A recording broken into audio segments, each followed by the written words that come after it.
أنفسنا ومن سيئات أعمالنا من يهد الله فلا مضل له ومن يضلل فلا هادي له أشهد أن لا إله إلا الله وحده لا شريك له وأشهد أن محمدا عبده ورسوله الذي لا نبي بعده أما بعد alhamdulillah para bapak jamaah dan para amal santri, dengan izin Allah kita bisa kembali berjumpa dalam kajian kitab syarah salah satu usul.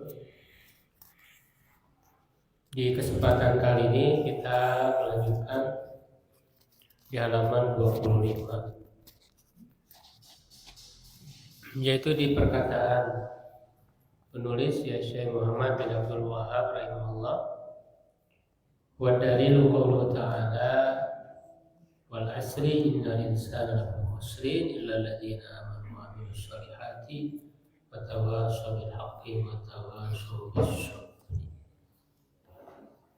Jadi ini masih melanjutkan pembahasan sebelumnya ya, 4 kewajiban setiap muslim.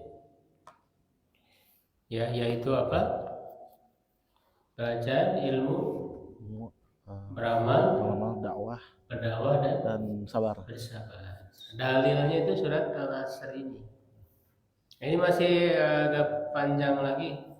Di halaman ini dibahas tentang dalil ini, dan nanti juga dikutip perkataannya Ibnul Qayyim al-Jauziyah yang menyebut 4 hal ini sebagai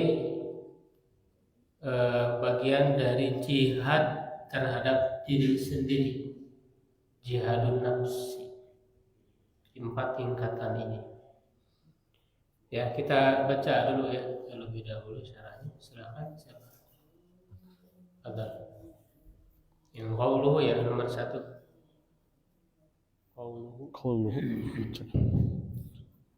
قوله والدليل أي على هذه مراتب الأربع قوله تعالى والعصر أقسم الله عز وجل في هذه السورة بالعصر الذي هو الدهر وهو محل الحوادث. Kenapa dibaca hawadith? Hawadithi mudhaf ilaihi. Wa huwa mahallu hawadithi min khairin wa syarrin. Fa aqsama Allahu azza wa jalla bihi ala anil insana kullal insani fi khusrin illa man ittasafa بهذه الصفة الأربع الإيمان والعمل الصالح والتواصي بالحق والتواصي بالصبر. Ya, lanjut aja ya, ini masih pembahasannya masih sama temanya. قال ابن القيم رحمه الله تعالى جهاد النفس 4 مراتب إحداها أن يجاهدها على تعلم الهدى ودين الحق الذي لا فلاح لها ولا سعادة في معاشها ومعادها إلا به. الثانية أن يجاهدها على العمل به بعد علمه. الثالثة أن يجاهدها على الدعوة إليه وتعليمه من لا يعلمه. الرابعة أن يجاهدها على الصبر على مشاق الدعوة إلى الله وأذى الخلق ويتحمل ذلك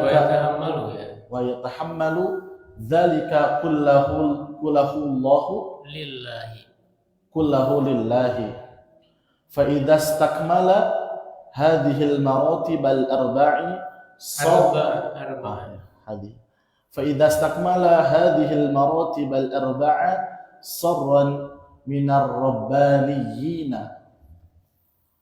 Fallahu azza wa jalla aqsama fi hadhihi surati bil 'asri ala an kulla insan ala anna kulla insanin fahuwa fi khaybatun ada fi apa? Fi khaybatin wa khusrin mahma kathra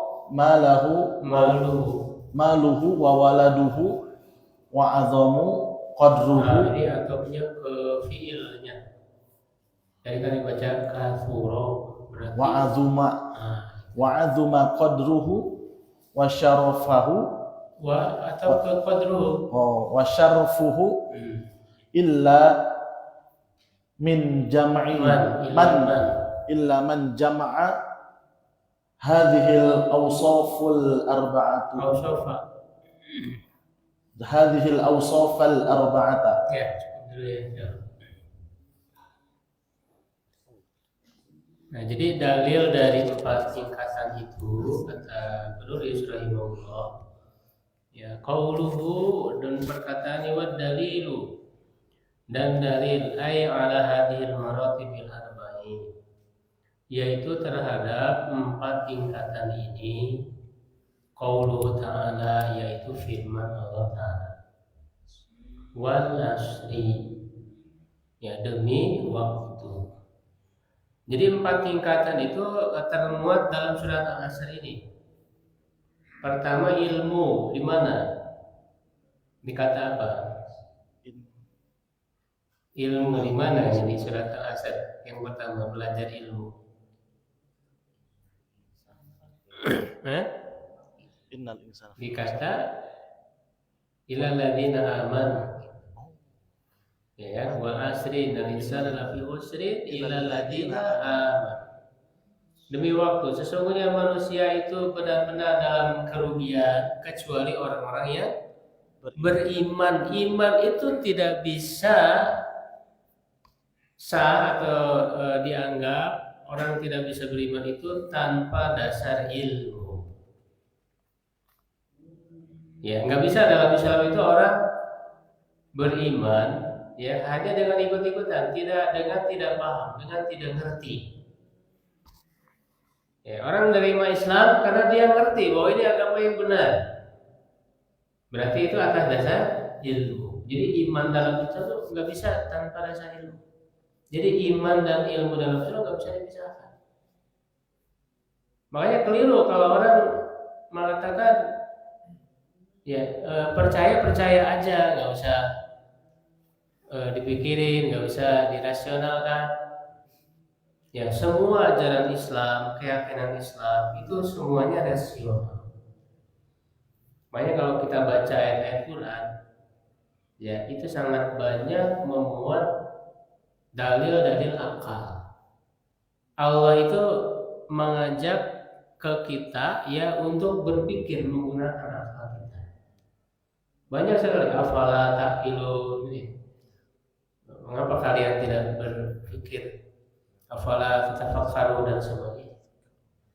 Ya, tentang keesaan Allah itu dengan menjalankan. Kenapa Tuhan itu hanya satu?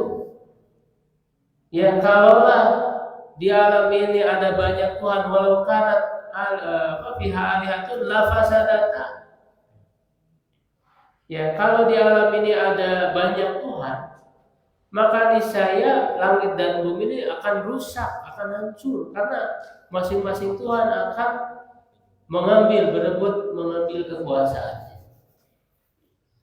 Ya, jadi iman dalam Islam itu dilandaskan dengan ilmu. Makanya tidak bisa orang itu hanya taklid dalam keimanan. Makanya orang-orang jahiliyah itu kan taklid. Ya, ketika diperintah kepada mereka, ya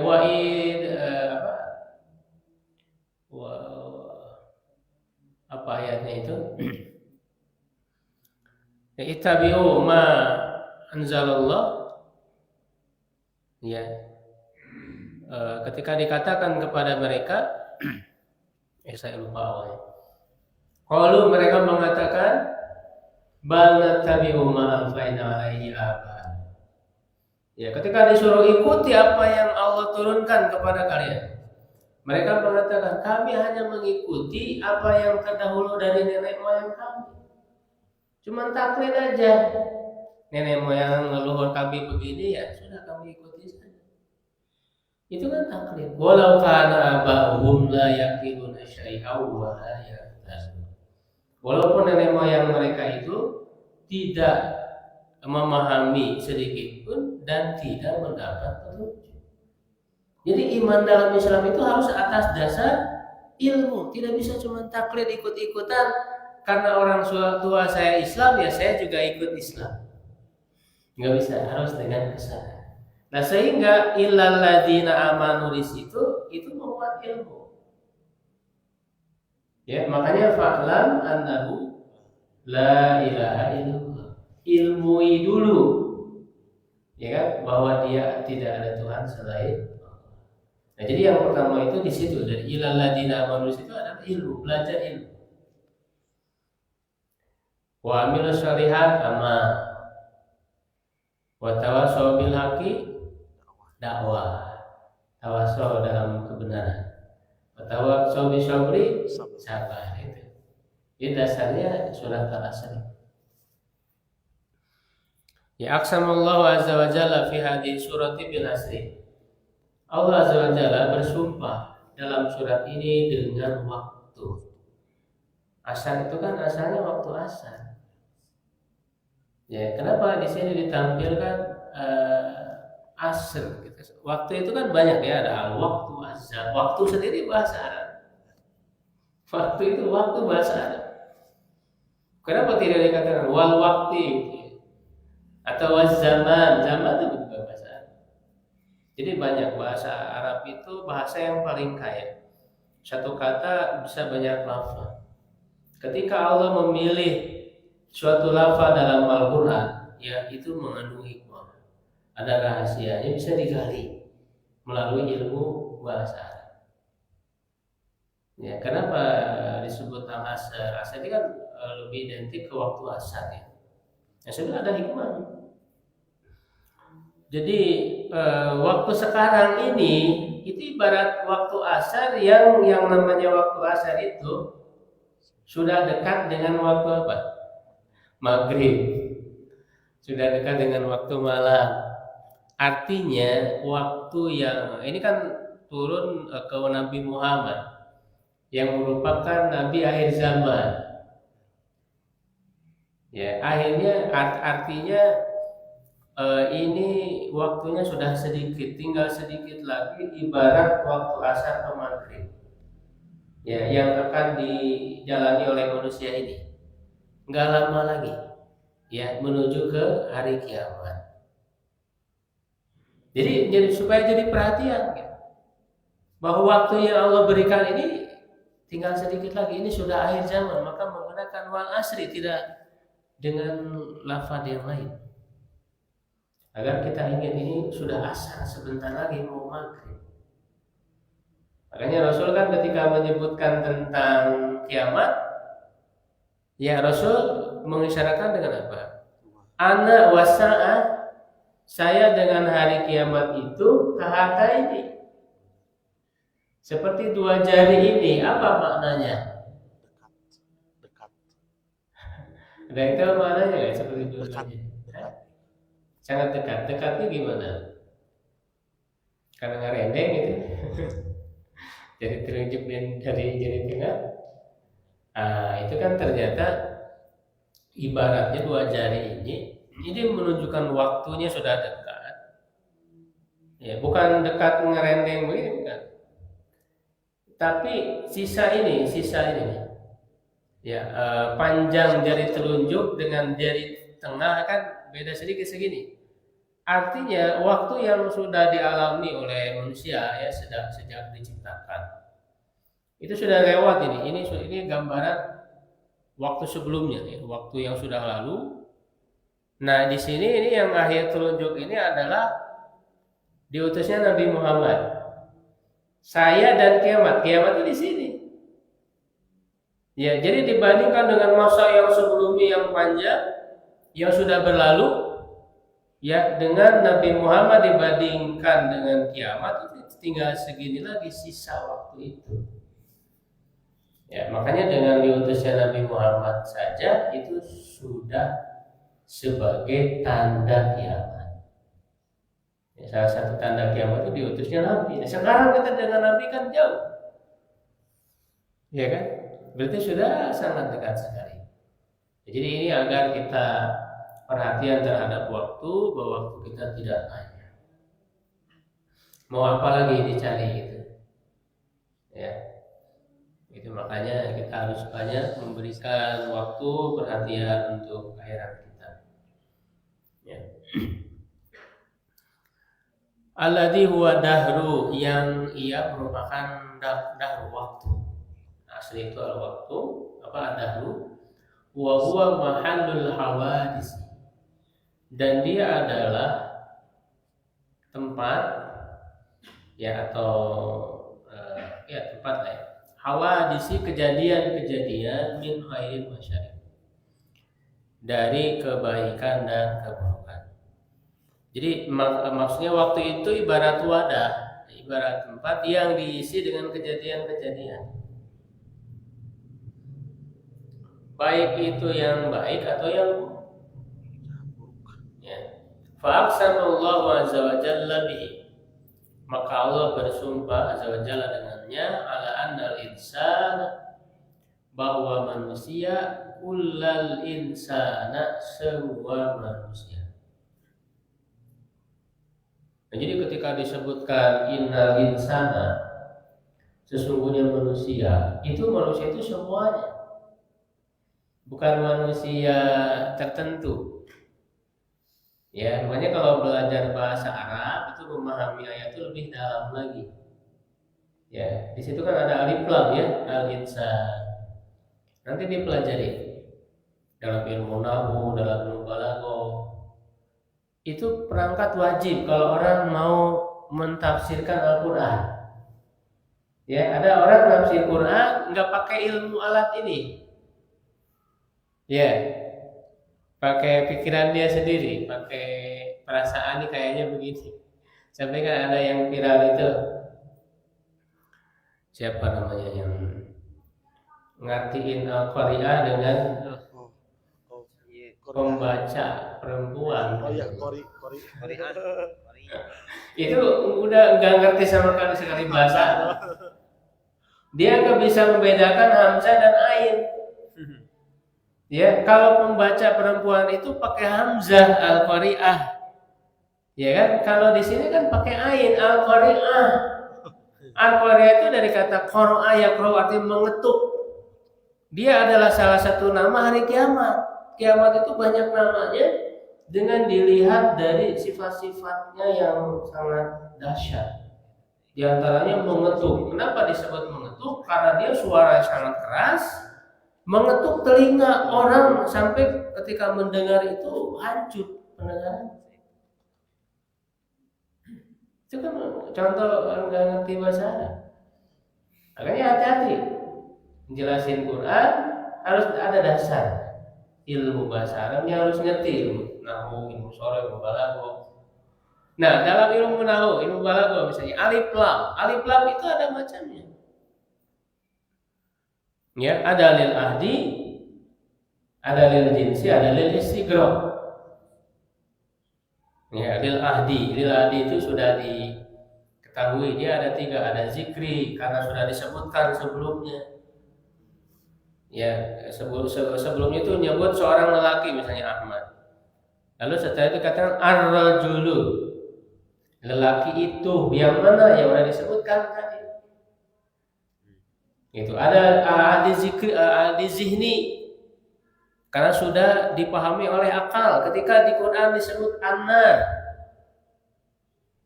orang sudah tertuju makna nar itu apa ketika disebut di Quran? Neraka. Walaupun makna asal an-nar itu apa? Api. Ya, tapi pun bukan api di dunia, bukan api secara umum, sudah tertuju maksudnya adalah api neraka. Itu namanya ahli zihni. Ada adil huduri. Ini kalau dibaca terlalu banyak. Nah di sini alif lam yang ada al-insan ini apa maknanya? Nah maknanya lil istighraq fungsinya menunjukkan keseluruhan. Innal insan, sesungguhnya manusia. Maksudnya manusia secara keseluruhan, bukan orang tertentu. Semua dalam kerugian. Makanya setelahnya diberi pengecualian. Illa kecuali. Nah berarti yang tadi itu semua manusia. Lalu diberi pengecualian orang-orang yang beriman, orang soleh dan seterusnya. Nah, jadi ini makanya di sini dijelaskan pula semua. Tapi enggak semua ketika disebut al-insan menunjukkan istighraq. Menunjukkan semua, ada juga maksudnya ini sebagian orang atau orang tertentu. Ya, nah itu ada ilmunya cara memahami itu. Ada tafsirnya, nggak bisa sembarangan. Ya, fi husrin dalam kerugian ila manita sofa bihadhi sifatil arba'i, kecuali yang memiliki sifat 4 sifat ini. Al-iman wal amalu sholih wa tawassaw bilha wa tawasi, ya saling mewasiati dengan kebenaran, atau wa tawasi ini yang kedua enggak ada alifnya. Kalau di ayatnya kan sama ya, tawasaw bisul sama. Tidak Allah apakah ini hilang tulisannya atau sengaja? Ini perlu dilihat. Kalau ini perlu dilihat manuskrip asli penulisnya gimana. Kalaupun yang kedua nggak ada alif, sebenarnya maknanya nggak jauh. Kalau tawasi saling berwasiat. Kalau tawasi tidak ada alif, mewasiatkan. Tausiah, ya, tausiah itu memberi wasiat, memberi nasihat juga bisa. Tapi sesuai dengan ayat harusnya pakai alif saling, ya, bukan satu arah kan? Jadi saling. Ya, saling. Makanya ini prinsipnya saling, karena orang tuh nggak selamanya benar gitu. Ya nggak bisa orang yang menjadi penasehat atau pembina, pembimbing dia selalu gitu. Ada saatnya dia ketika salah juga diluruskan. Makanya yang jadi acuan itu adalah sumber, ya, rujukan Quran Sunnah, bukan figur, bukan orang. Gitu. Semua mengacu ke situ. Standarnya. Mau dia guru, mau dia murid, mau dia pejabat, mau dia rakyat, ya mereka bisa berpotensi benar dan salah. Makanya di sini saling tawassul, nggak bisa satu arah. Ya makanya dai, ustadz, penceramah, ya apakah mereka tidak butuh nasihat, tidak butuh koreksi? Sama butuh. Ya karena mereka juga manusia, bisa terjatuh kepada. Jadi fokusnya itu ke nilai, bukan ke orang. Kan ke orang bisa salah. Ya. Makanya belajar ilmu dengan memahami dalil, memahami argumentasi. Bukan sebatas pendapat, perkataan. Ya, kita berhak untuk mengetahui dalilnya apa, Quran, sunnahnya bagaimana. Ya. Itu memang begitu. Jadi jangan katanya apa ya, nggak sopan nanya dalil. Justru Quran mengajarkan kan, kul hatu burhanakum, katakan, berikan dalilnya, argumentasinya. Jadi Islam ini agama dalil, dan dia makanya masuk akal. Makanya kalau orang itu cuma taklid, ikut-ikutan saja, nah itu berpotensi untuk mudah dibodohi, disesatkan. Makanya tadi orang yang mengerti bahasa Arabnya banyak pengikutnya. Pengikutnya banyak ya. Ya, padahal nggak bisa membedakan Korea itu sangat ini sekali. Makanya itu berorientasi paku kepada nilai.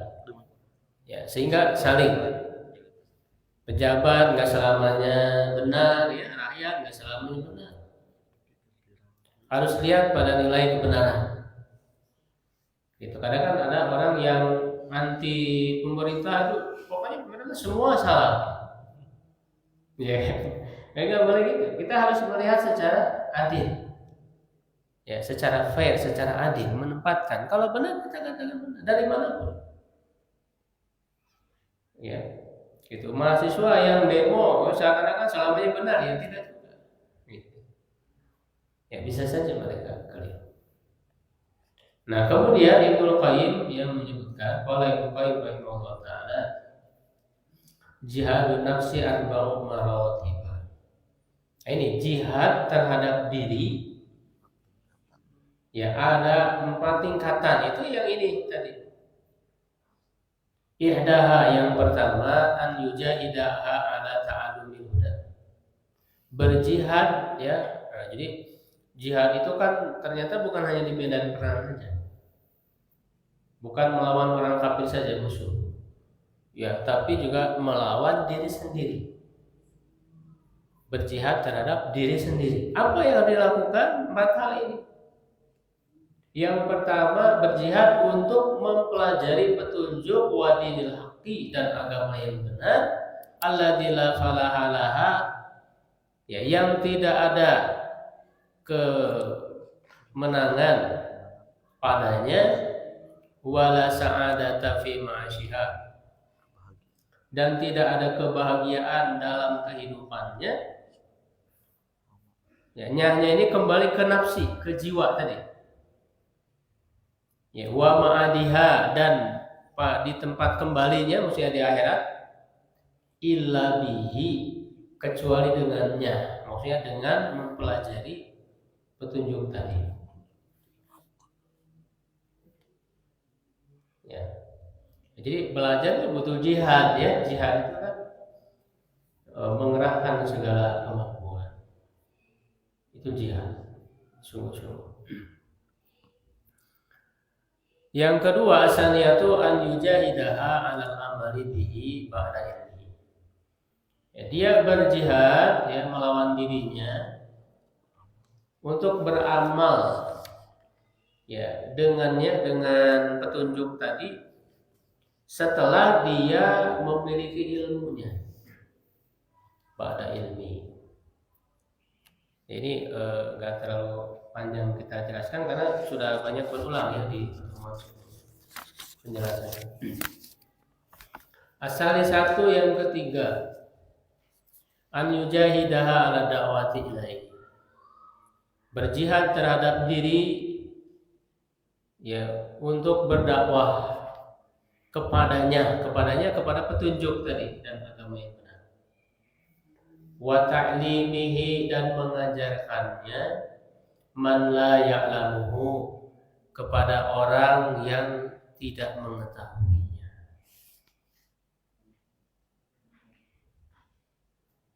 Ya kalau orang muslim sadar ya dengan 4 kewajiban ini, bersungguh-sungguh berjihad dalam melakukannya, maka Islamnya akan terjaga. Ya, akan terus hidup di tengah-tengah masyarakat. Ya, kalau 4 hal ini dilakukan. Ar-rabi'atu yang keempat, an yujahidaha 'ala sabri. Ya, berjihad melawan dirinya untuk sabar. 'Ala masyaqid dakwati, terhadap kesulitan dakwah. Nah, kenapa disebut dakwah saja? Karena dia yang paling berat.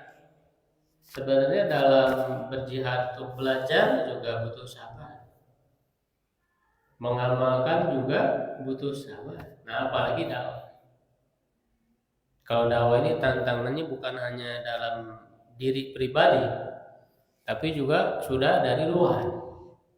Ya, nanti ada para penghalang dakwah, para hater dan sebagainya. Nah, itu harus siap bersabar.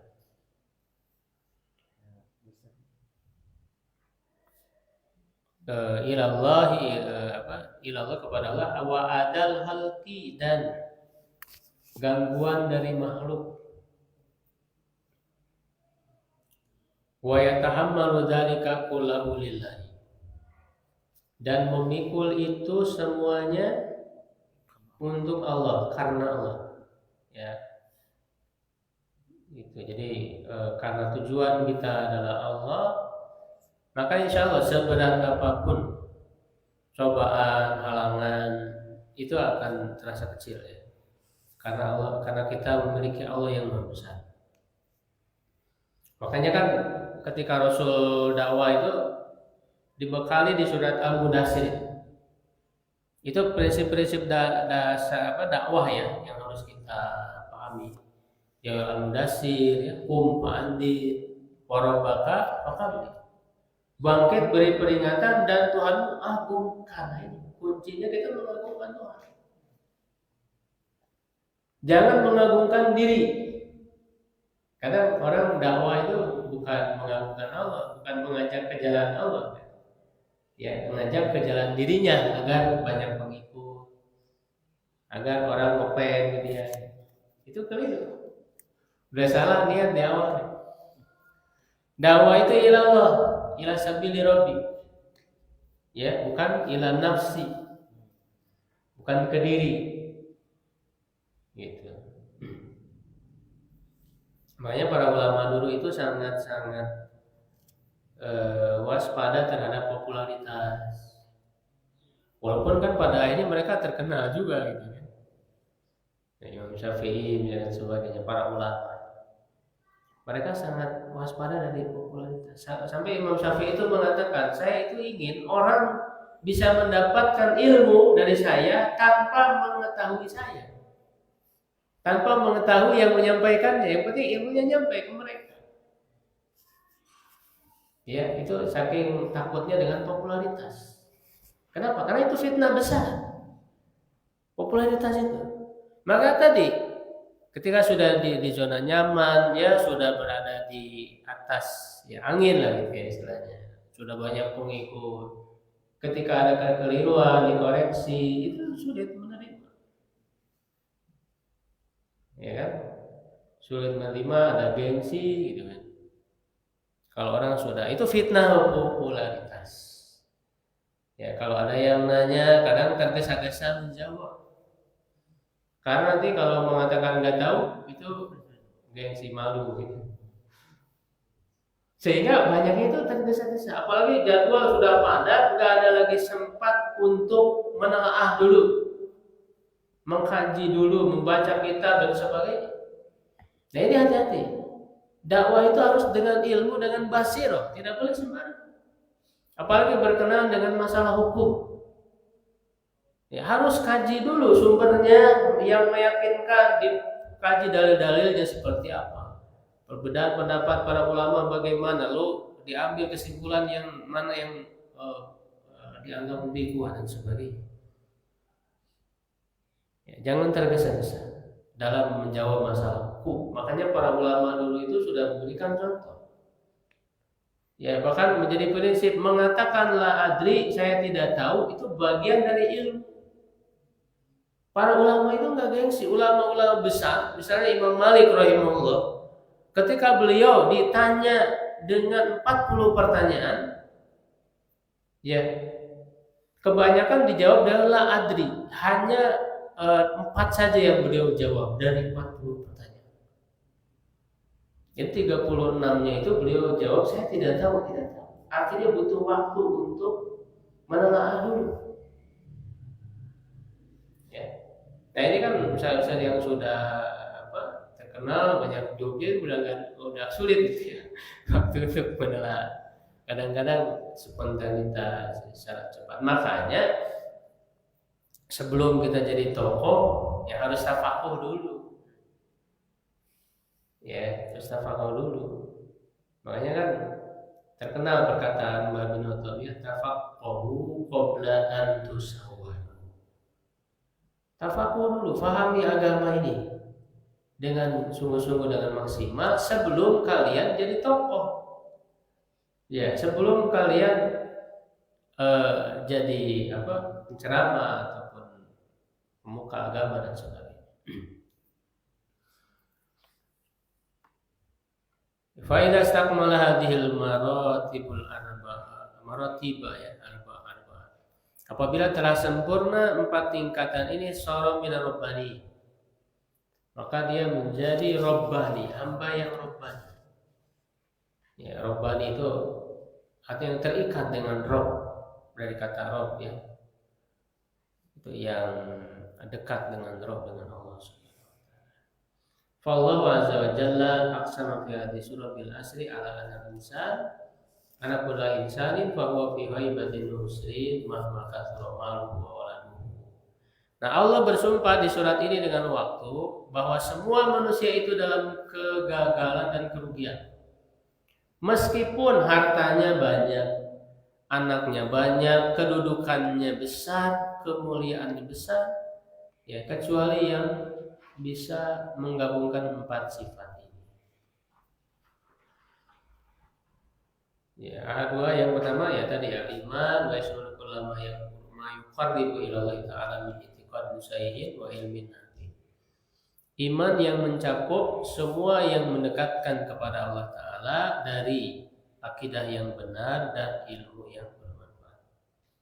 Asal yang kedua, al-amalu shalih wa huwa kullu qawlin aw fi'lin yuqarribu ila Allah bi an yakuna fa'ilu lillahi mukhlishan.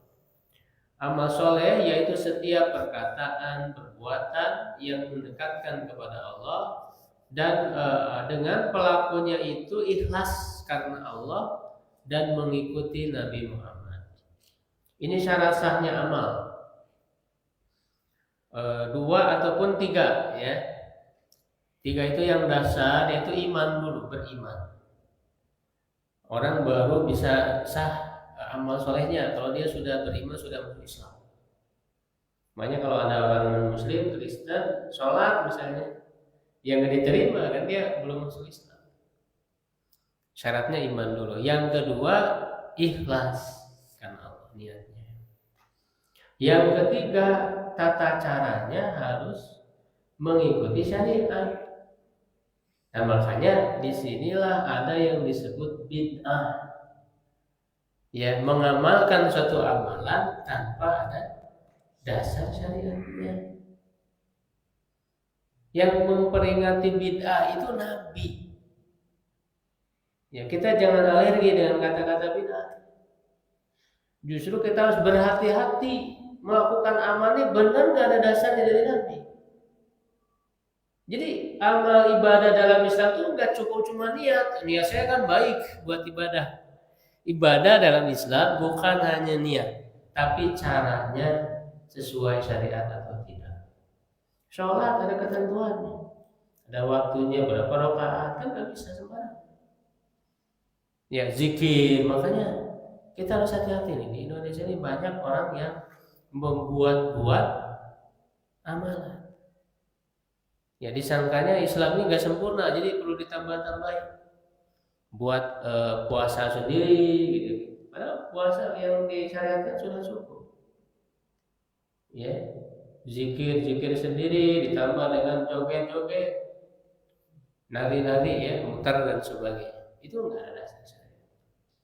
Nah, ini harus berhati-hati dalam masalah amal ini. Ya, mewaspadai kebid'ahan.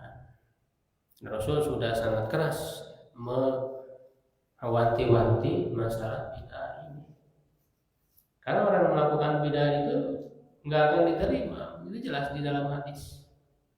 Ya, amalnya tidak akan diterima. Ya. Berapa menit lagi ini? Masih ada waktu? 2 menit lagi. 2 menit ya, cukup ya, insyaallah. Syukran ala